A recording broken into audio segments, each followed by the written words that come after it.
Episode 133 of the Interpretation Station is called to order. Welcome everybody to a new episode, this one especially for those of you with the Spanish, the Castilian language in your combination. Kind of builds of an episode we did a few weeks ago. If you recall, if you also do French, I did an episode dedicated to statements by NGOs, French-speaking NGOs. Because I wanted to focus on NGOs because of the it's interesting because it's the kind of speeches they deliver. They're a bit different to speeches delivered by delegations. This kind of repeats a bit what I said in the intro to that episode, but you know, it's usually ambassadors, professional civil servants who are trained in the art of lies. I mean, in the art of making speeches. Whereas they've gone to university, and their register tends to be up here, shall we say, when they speak. Whereas with the NGOs, they tend to be, often they're from slightly less comfortable backgrounds, shall we say. Often, some of these NGOs can be quite small. They can be associations of victims. Obviously, you have the bigger NGOs as well, the Amnesties, the Human Rights Watchers, which are more or less at the same level, let's say, of the diplomats. But it's interesting because, as I say, the way they speak, the representatives of NGOs can be sort of a notch down in terms of register. It's more sort of direct. It's less polished, shall we say. It's more to the point. There aren't as many flowers. They have often just a specific message to get across, a specific tale to tell, and sometimes, as I say, the register of the language is lower. It can be quite difficult because it's the funny thing. I'm used to hearing the high level register of Spanish, and then when somebody, a regular member of the public, shall we say, comes in off the street and starts speaking, some of the turns of phrase they use can actually throw me. So what I've taken for today's episode is a selection of statements that were delivered earlier this week. They had the Universal Periodic Review, the Human Rights. It was an interactive dialogue on the report of the High Commissioner of Human Rights on the situation of human rights in the Bolivarian Republic of Venezuela. Interactive dialogue. So this was on the 29th and the 30th of June, as usual. I will be leaving links to the transcripts and to the recordings in the description box below. We've got, as I say, a few that we'll get. It depends how we do with time. We'll get through about 3 or 4 of them probably. It's interesting. There's one in there that's actually comes from a different angle. So most of these NGOs are quite critical of the Venezuelan government, but there's also one that is basically pro-governmental. I don't know if it's funded by the government or whatever, but it's interesting. It gives you a bit of a perspective from different sides. So without any further ado, let's bring the statements up and we'll go through them. So I'll be marking them as we go along. So this is the first one by the International Service for Human Rights. By the way, before you start these, it might be worthwhile, as I say, if you go to the page on that page. The conference recordings page. You maybe you want to listen to the presentation made by the High Commissioner to do with Venezuela. There's also Venezuela responding to it itself, just to sort of set the scene, give you a bit of background, and then you can get into these statements. Which, as I say, with the NGOs, they tend to speak pretty fast as well. And often the quality of the recording is not great at all. Now, this first one, actually, the quality of the recording is pretty good, actually. But the lady does speak very fast, so it's testing to do, and you really have to decide. If you don't have the statement in front of you, you really have to pick your battles in terms of what words to process, what words to render, what things to leave out, what things to synthesize. Okay, so we'll just go through it like this. So my name is Andrea Santa Cruz. This is a joint declaration. So often the NGOs will speak on behalf of a group of NGOs. Between 2019 and 2021, OHCHR, okay, that's important to know, ACNUD, okay, she refers to OHCHR as ACNUD, Alta Comisaria de Naciones Unidas para los Derechos Humanos. And that is an acronym that will be used, okay? Issued a total of 43 recommendations to Venezuela. Sadly, lamentablemente, despite in fact, you'll see now this crisis, you'll see with the benefit of being able to look at this all comes as one package, right? The humanitarian, in fact, it's the multidimensional humanitarian and human rights crisis. Okay, that's actually the whole package. Now, when I was listening to it, I just heard the I thought crisis humanitaria. I thought that was it. Okay, despite the humanitarian crisis, y de los derechos humanos multidimensional. So here you would, if you've already said crisis, you would probably say humanitarian crisis and the multidimensional human rights crisis. So okay, something you repeat the word. That the country que experimenta el país. That the country's going through, is experiencing, or even, again, as I say, she's going very fast. You could just say that despite the humanitarian crisis and multidimensional human rights crisis in the country, and just almost just edit out that word. The Venezuelan state, you could probably maybe even leave out Venezuelan. Everyone knows this is about Venezuela, right? So you can maybe say the state has failed to comply with any of them. Ninguna de ellas, referring back to the recommendations. Has failed to implement any of them. For cumplir, because of the letters, the C, the M and the P, a kind of a safety solution that I often will just resort to just comply. Hasn't complied with any of them. In 33 recommendations, there's even been a regression, un retroceso. Yeah, I would say the safest word for retroceso is just a regression, you could say a deterioration, but for me at least, just hearing that okay, that would make me think and it's a bad thing. The word that would most readily spring to mind would be a regression, particularly in terms of arbitrary detention, separation of powers, and economic, social, and cultural rights. Remember, that's a package always. Those always come together, right? Economic, social, and cultural rights. The other package is civil and political rights, and that they refer back to the two big covenants, the two respective covenants on those two packages of rights. The Venezuelan authorities continue to carry out arbitrary detention and short-term enforced disappearance, okay? Desaparición forzada, enforced disappearance. Now this is, I wasn't quite I'm not 100% certain here. La privación preventiva de libertad. Okay, there is such a thing as prisión preventiva, which is pre-trial detention, and that is a bit of a set phrase. Now they don't talk about, this is like, they don't have prisión preventiva here. This is privación de libertad. Now, privación de libertad is usually deprivation of liberty, and that itself is a bit of a set phrase as well. So my inclination here would be to say something preventive deprivation of liberty. Preventive, maybe just detention. Privación de libertad, often just render as detention. Gets out those three Spanish words out the way in one word. So preventive detention has become the rule. As per para marzo de 2021, as per 2021, there were approximately 65,000 people privadas de libertad. There were 65,000 people in deprivation of liberty in pre-trial detention centres.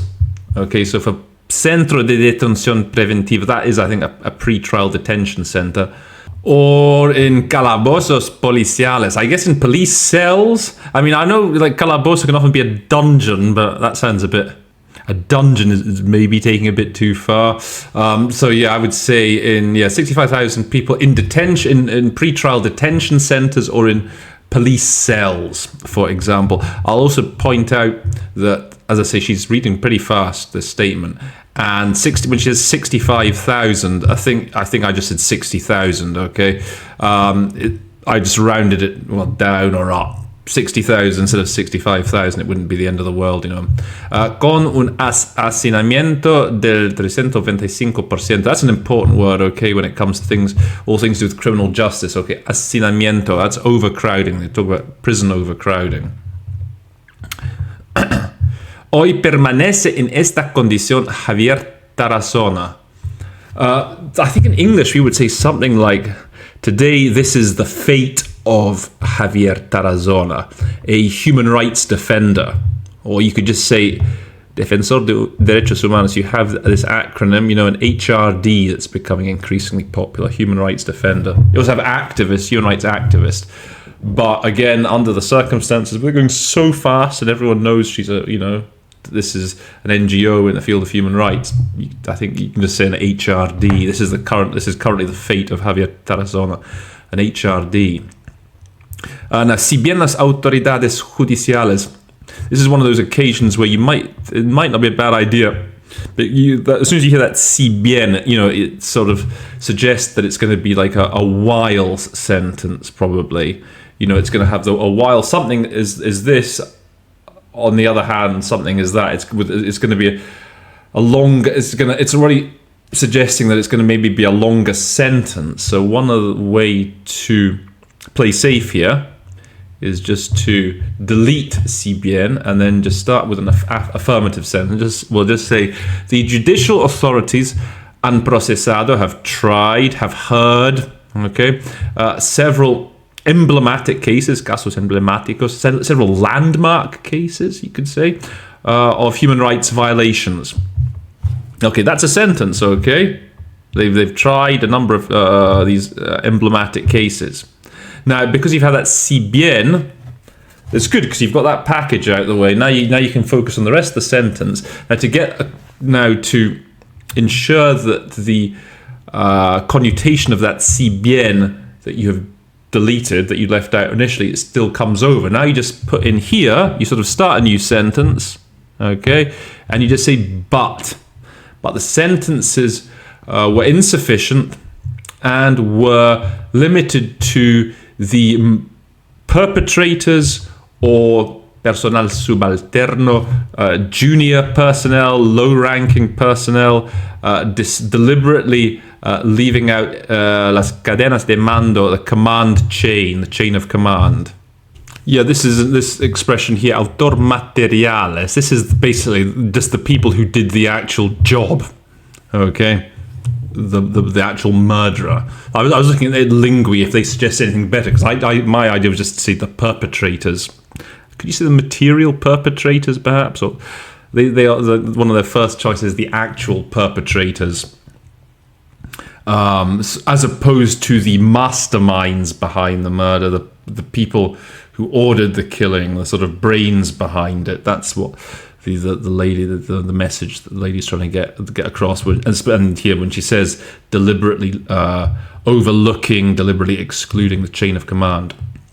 The recommendations with respect to the independence of the judiciary, del poder judicial, just say the judiciary, it's easier, were abiertamente ignoradas, just were blatantly ignored, shall we say?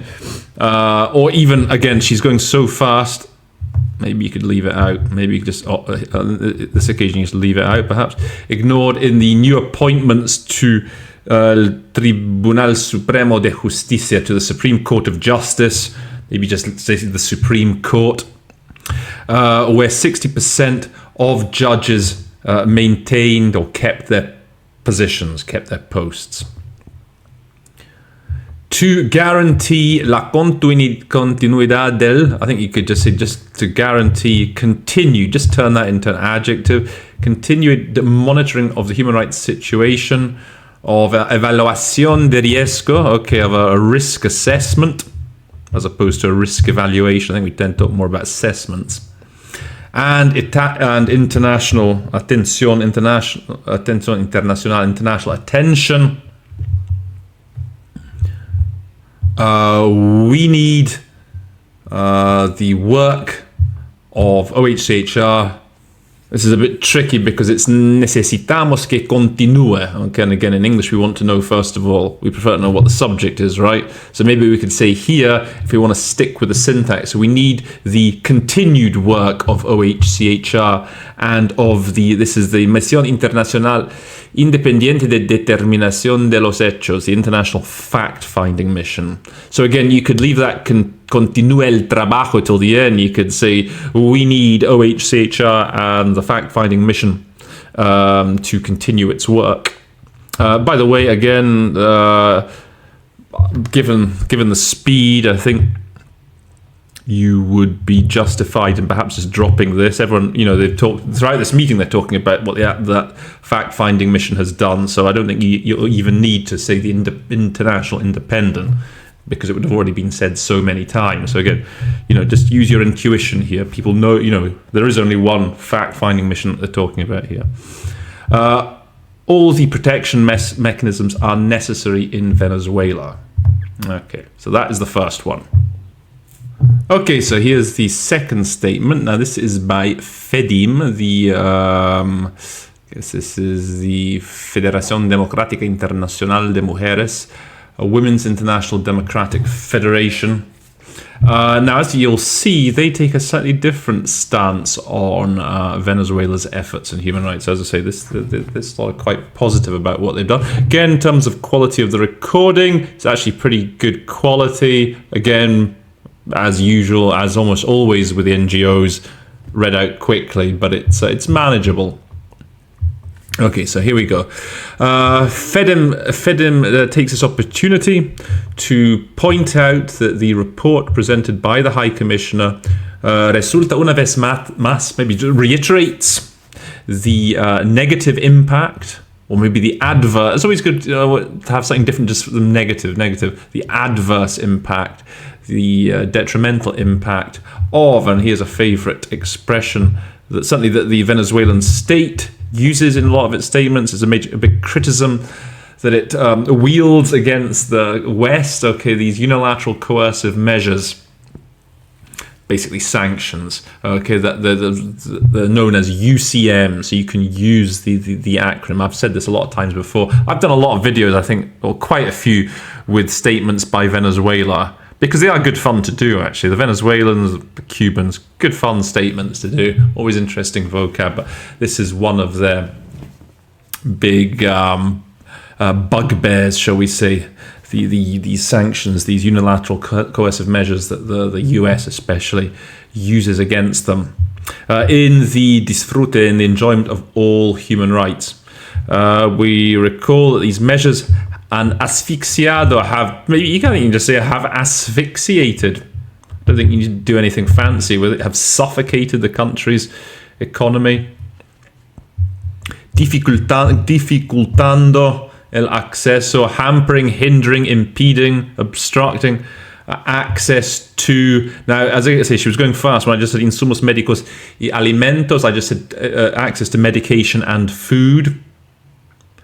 Also, for insumos, I'll often say inputs. That seems to be an acceptable UN expression. Medical inputs and food. But I think under these circumstances, I think you just see medication and food. Fundamentally impacting the lives of women and girls. Fundamentally affecting the lives of women and girls. Despite this reality, the country has made progress, mostrado avances, so that's I think in English we wouldn't say has shown progress, we just say has made progress in the field of the rights of women, as reflected in this report. One of these has been the fortalecimiento, the strengthening, the bolstering of the specialized jurisdiction for violence against women, together with the reforms carried out by the Parliament to the law on the rights of women to a life free of violence. Vemos como positivo. Okay, that seems to be a slightly elaborate way of just saying we welcome, okay? Don't feel you have to, remember, I always say, don't feel you have to always translate every word to match the original. So this is a classic case where you can just say we also welcome, we commend the strengthening of the Office of Assistance to the Victims of Human Rights of the National Police, together with the creation of 13 oficinas de atención a víctimas de violencia basada en género. The creation of 13 offices for atención a víctimas, for assistance to victims, for care to the victims of, and again, this is one of these sort of very frequently used expressions in the field of human rights. Okay, gender-based violence, talk about it all the time. I think you could go with just GBV here, the victims of GBV. This report also da cuenta, okay, just reflects, I would say. That would be my go-to quick solution. The report also reflects new norms, new standards on gender equality, paridad de género, promulgadas por el, okay, so promulgada, I use that quite a bit, I think, in Spanish. I tend to use enact for this. That tends to be my go-to word for promulgadas. So new norms on gender equality enacted by the CNE, so that's the National Electoral Commission. Actually, in the statement, she spells it out. She spells it out in full. But that's general. That, you know, be aware that that is an acronym that will sometimes be used in country contexts when they talk about, you know, election. Oh, maybe it's the commission. Maybe it's the National Electoral Commission. I can't remember. I think it's maybe commission. During the regional and municipal elections que tuvieron lugar, and again, given the speed, you know what? I would probably just leave. I wouldn't even bother rendering that took place. I would just say during the regional and municipal elections. I think again, you could just say in November 2021. So I don't think there were any other major elections around that time. And I think if you just were to say those regional and municipal elections in November 2021, you don't even need to specify exactly the fact that it was on the 21st. Which saw higher participation of women in Parliament. Maybe in English we would sooner say maybe a greater representation of women in Parliament. It seems to me the idea is that more women got elected. But anyway, if you've said participation, it's not the end of the world. Todos esos avances, okay, all that progress, which has been recognised by OHCHR, the Oficina de la Alta Comisionada. I think it's just easier for me to say OHCHR than the Office of the High Commissioner. OHCHR, 5 syllables. The Office of the High Commission, 10 syllables. So I find OHCHR just rolls off the tongue much quicker.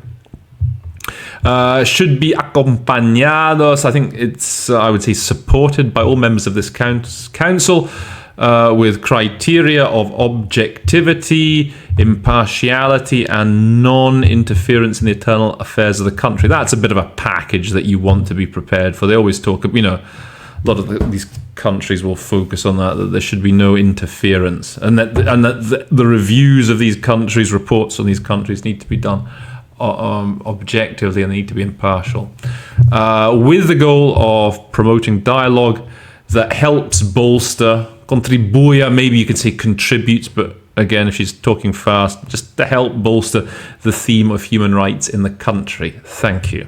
Okay, so that's the second one. Let's go to the third one.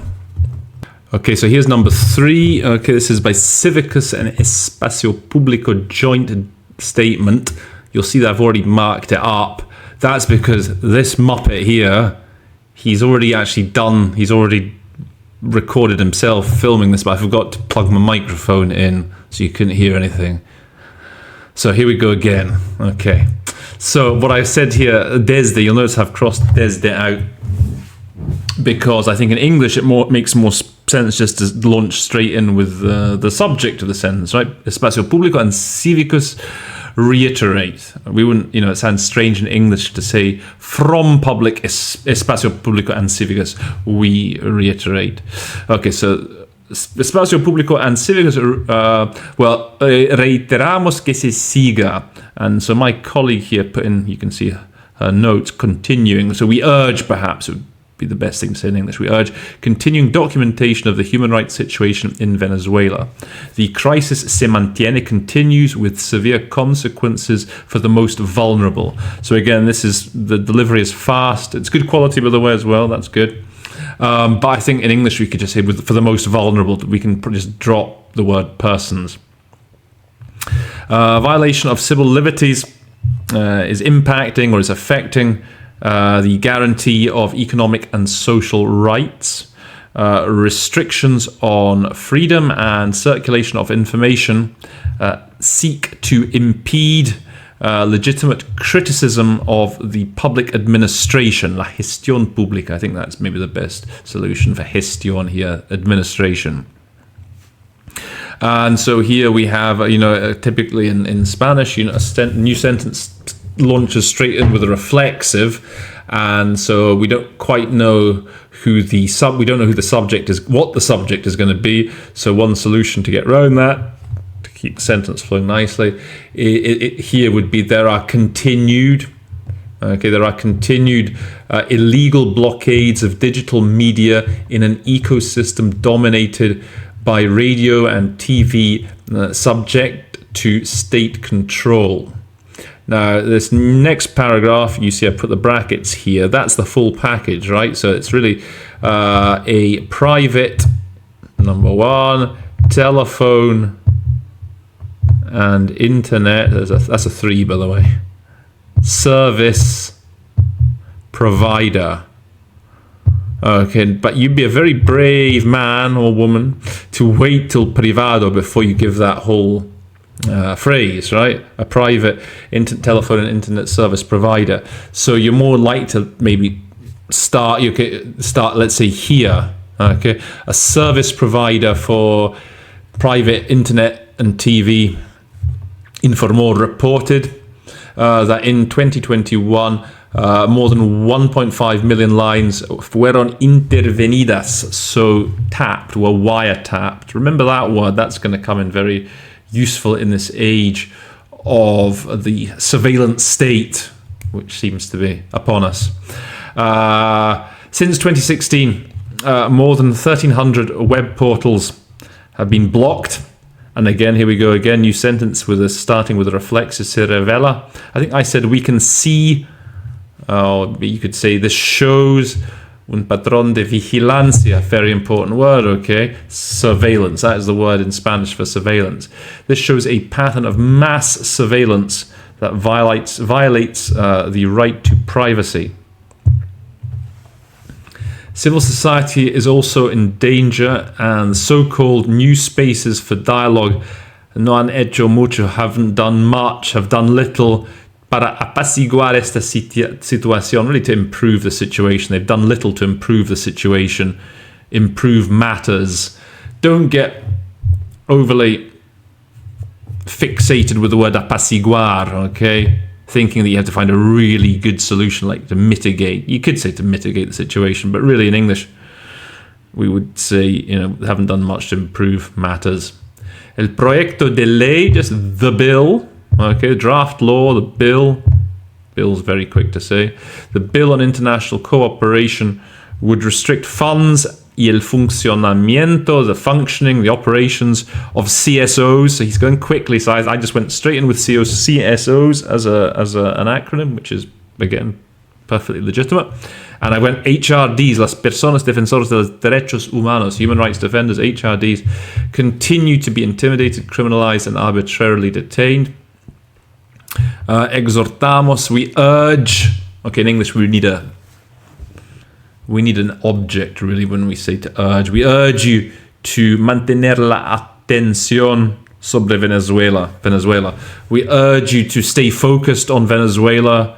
We urge you to keep Venezuela in the spotlight, keep Venezuela on the radar, just as some, fancy alternatives to just saying we urge you to keep your attention on.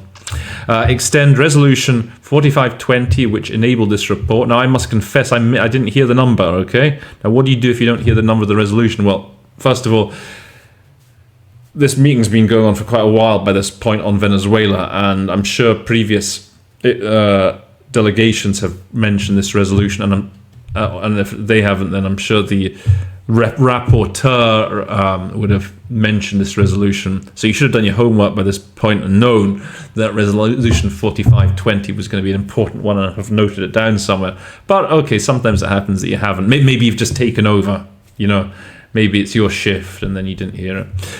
In which case, well, you have to say something, don't you? You say to extend the relevant resolution that enables this report.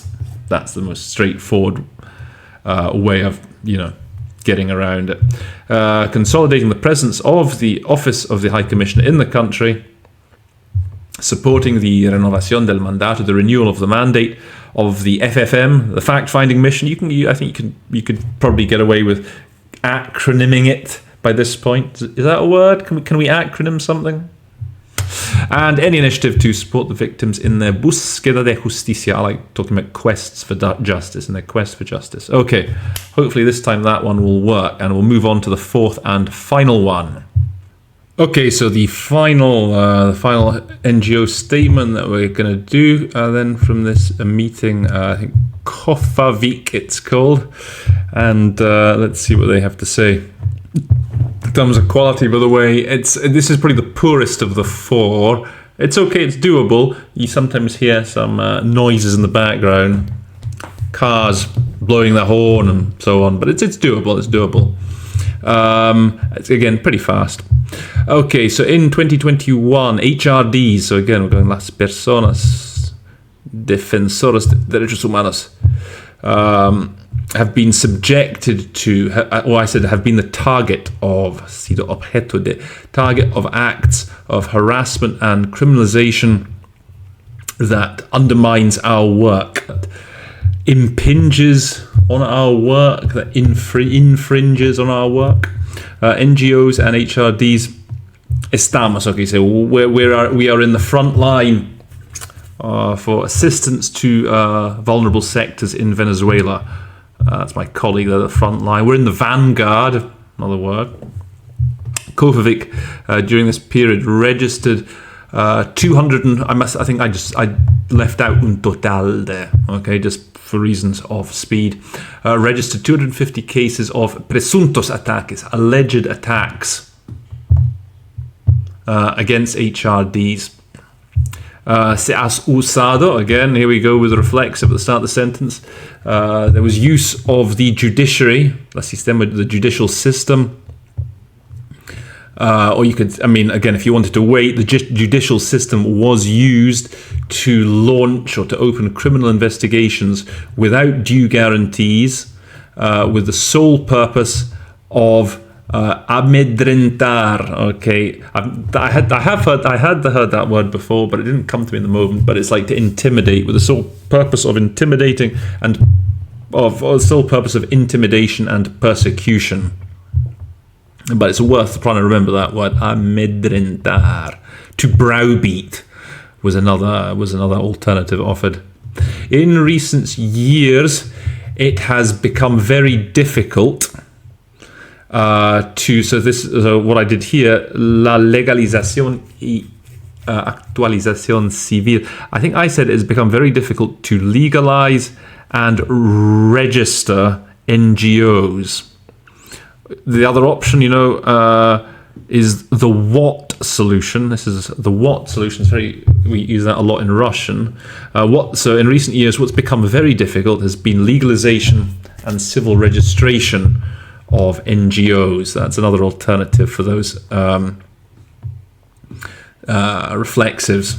When you have an adjective, so here, okay, se ha usado al sistema judicial, opens with, it goes to the noun, okay, the subject of the sentence is the sistema judicial, but here it's it goes to an adjective, okay. So what's become more difficult is the legalization and civil registration of NGOs.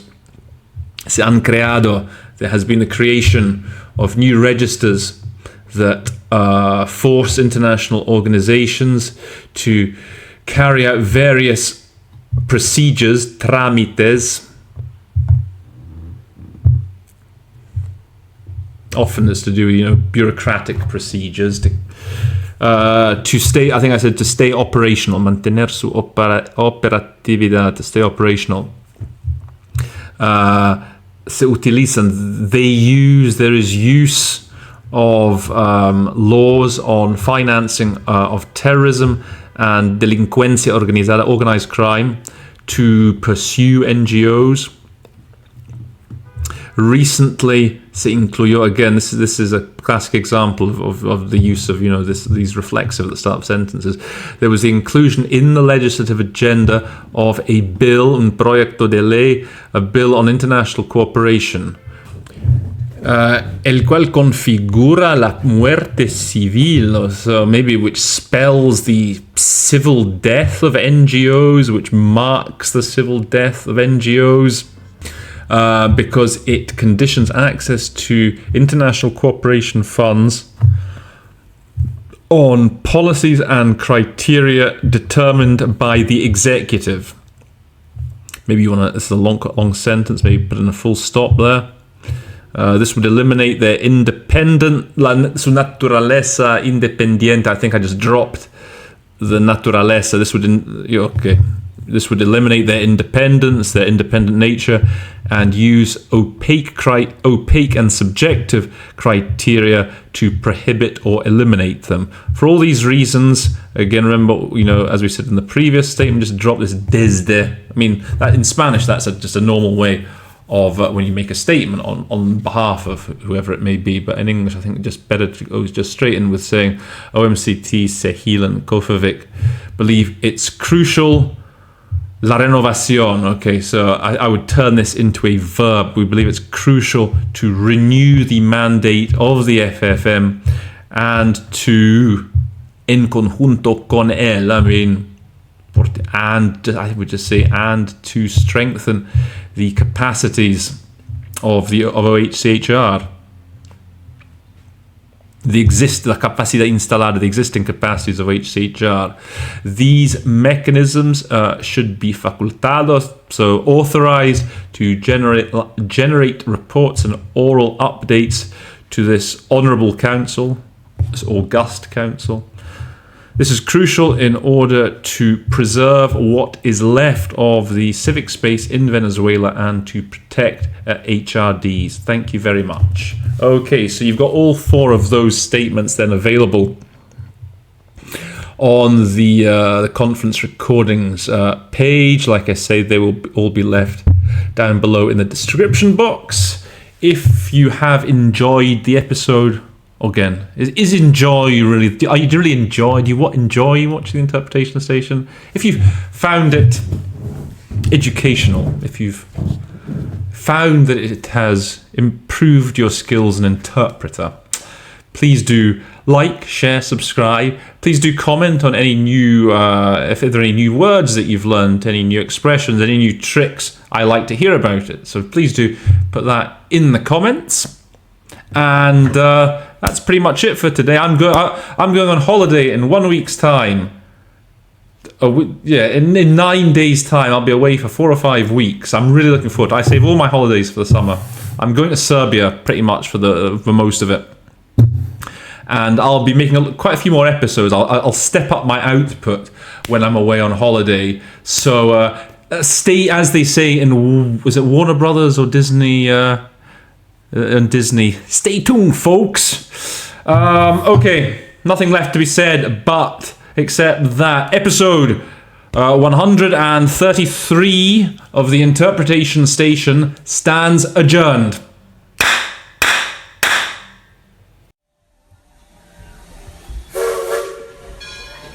The train is now leaving the Interpretation Station.